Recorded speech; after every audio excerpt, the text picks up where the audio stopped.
Good morning, students. Welcome you all to this session. We are going to first see what do you mean by cosine similarity, right? So cosine similarity is mainly used as a measure for document similarity. When I say document similarity here, we are going to find whether two documents that we have considered, whether how much similar they are to each other. That is what we are going to see. For that such purpose, we can use the cosine similarity. So here, if x and y are the two documents, document vectors that we have. When I say document vector here, what it actually contains is x. See here, x is one document, and y is one document. When I say we have a document, say consider it as 2 page of our textbook. In those 2 pages, we have n number of words present, right?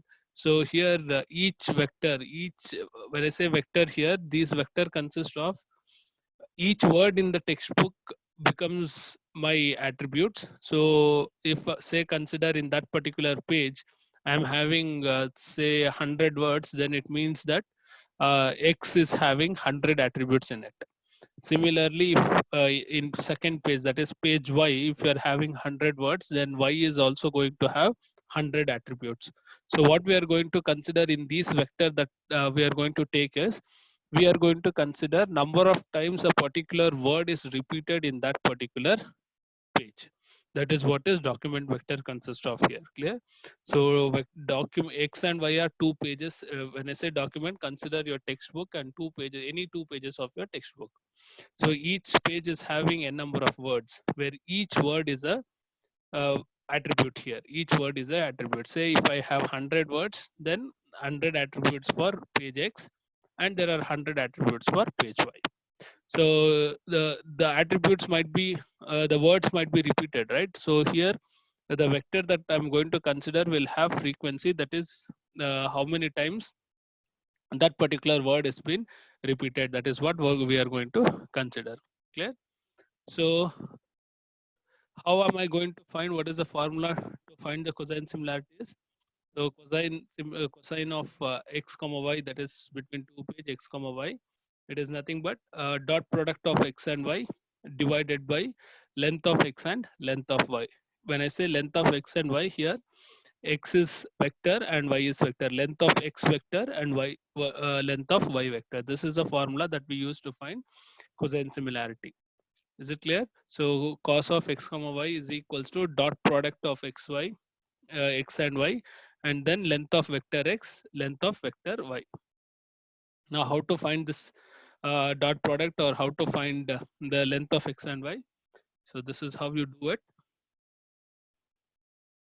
Here dot product is nothing but summation of k is equals to 1 to n xk into yk, and length of x is nothing but square root of summation k is equals to 1 to n xk whole square.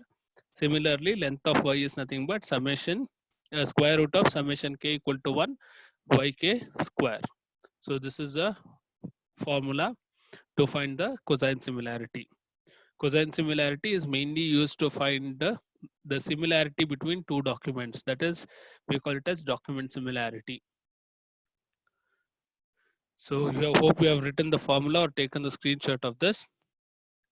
See, in the last class, while introducing you the similarity measures, I told that a similarity measure will be considered as a non-metric measure. That is because triangular inequality does not hold good here.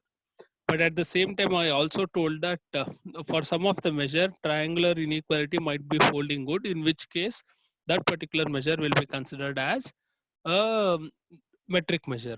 Correct? So here, cosine similarity is one such measure in which the third property, that is triangular inequality, also might hold.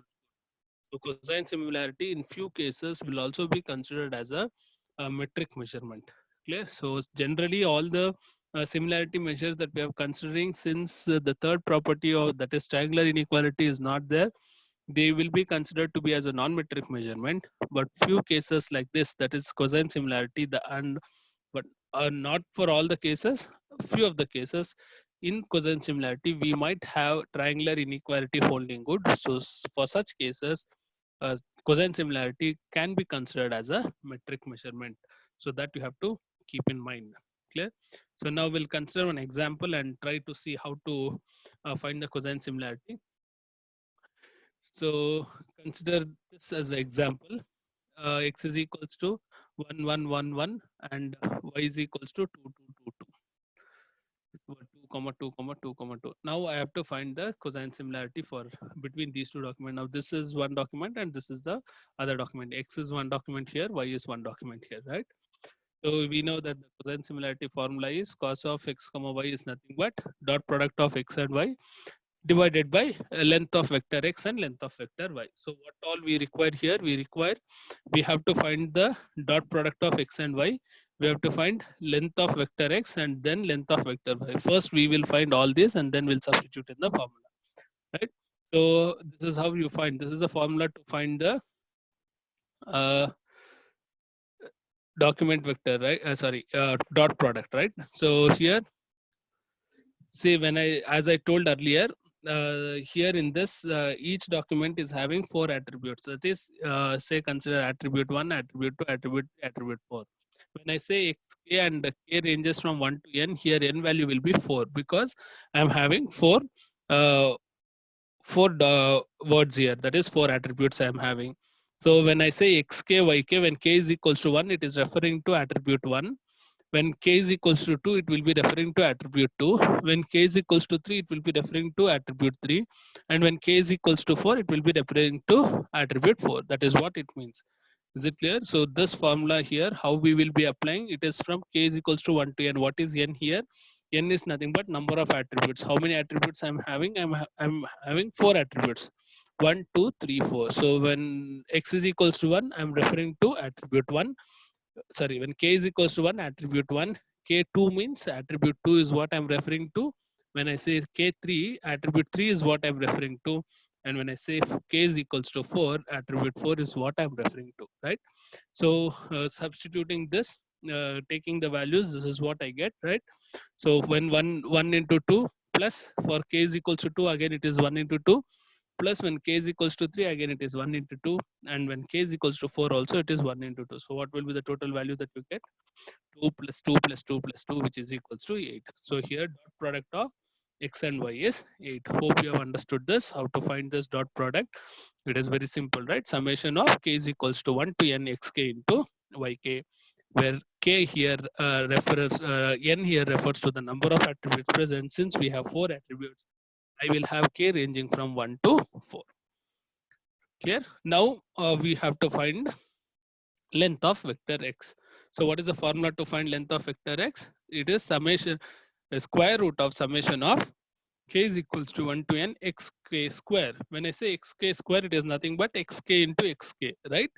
So xk square is nothing but xk into xk. So here what I'm going to do is I'm going to consider only this x document, x vector is what I'm going to consider. So when k is equals to 1, what happens? X1 whole square. When I say 1, what is that? Attribute 1. That is 1, 1 into 1. Plus k is equals to 2 means again 1. So here you will get 1 into 1 plus 1 into 1 plus 1 into 1 plus 1 into 1 square under the square root. So which is nothing but square root of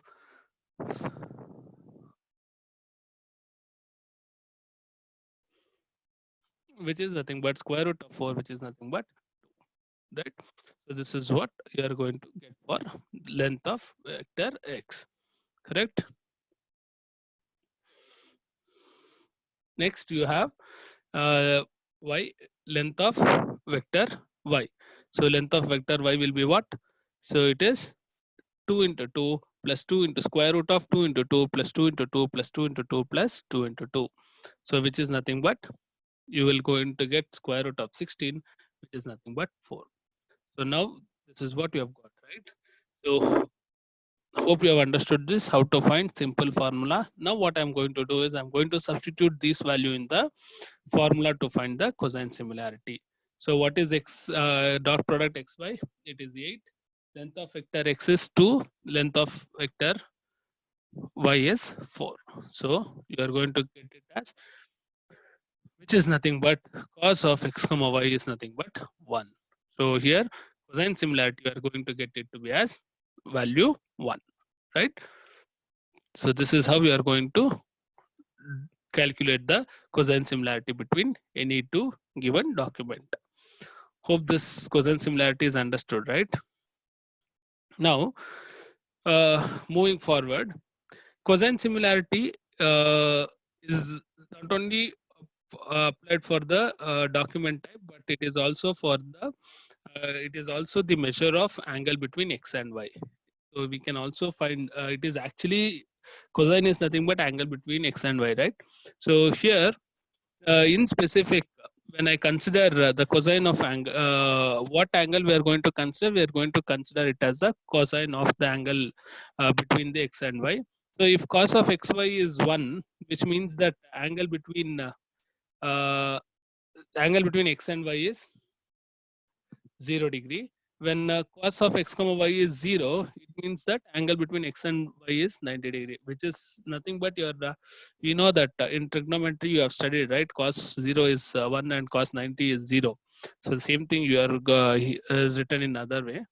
The only thing here that you have to keep in mind is when you consider this, magnitude is not considered. When I say magnitude here, this x, length of this x and length of this y is not considered. What we are going to consider here is we are going to consider the vector. We are going to consider it in the vector format, right? And whenever you want the magnitude to be considered, in such cases we can use Euclidean distance to find. So cosine similarity will not take magnitude into consideration, magnitude value. When you want magnitude to be taken, in such cases you can apply Euclidean distance. That is what we are having with respect to cosine similarity. So cosine similarity, this is what is cosine similarity. Next, we will move for extended Jaccard coefficient. So now, what this extended Jaccard coefficient, it is also considered as Tanimoto coefficient. You can make a note of it. It is also considered as a Tanimoto coefficient. This extended Jaccard coefficient is also applied for document data, that is to find the similarity of our document data, right? Okay, so with this, if we can also convert the extended Jaccard coefficient. Suppose consider now we are applying this extended Jaccard coefficient for a binary attribute. In such cases, as we have studied earlier, it will be simply called as Jaccard coefficient, nothing else. Okay, so extended Jaccard coefficient is mainly used for document data. Suppose if we are applying if we try to apply extended Jaccard coefficient for a binary attribute, in such cases, instead of extended Jaccard, we can directly apply Jaccard coefficient, which we have studied in the last class. Okay, so here what is the formula to find the extended Jaccard coefficient is? So extended Jaccard coefficient of x comma y is nothing but dot product of x and y divided by length of vector x square plus length of vector y whole square minus dot product of x and y. So this is the formula to find extended Jaccard coefficient. Okay, so taking an example for this here, as we have seen in the last slide, that is with respect to cosine similarity, the same values, same formulas will be applied. A dot product is nothing but summation k is equals to 1 to n xk into yk, whereas length of vector x is nothing but square root of summation k equal to 1 to n xk square, and length of vector y is nothing but square root of summation k is equals to 1 to n yk square. Same formula that we are going to apply. Okay. So we'll take one example, same example as in the previous case we'll be taking. So since you have the values, can you calculate me the value of the extended Jaccard coefficient and tell me the value? Formula is this. Take the previous example, that is x value is 1111 and y value is 2222. 4 twos. Can you calculate and tell me the answer for extended Jaccard?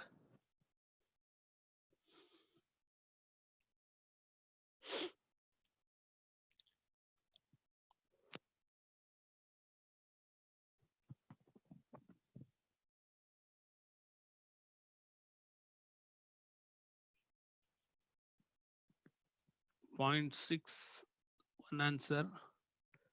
Same question, same as before. One x value is 4 ones and y value is 4 twos. Answer -4. -4 is not the answer.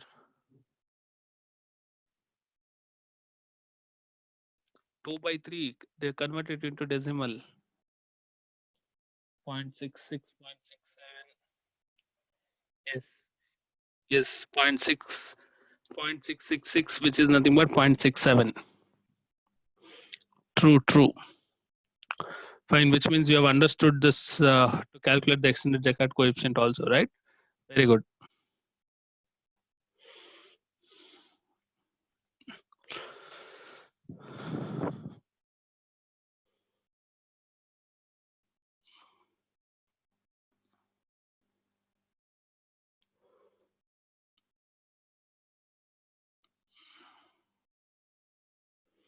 So 0.67.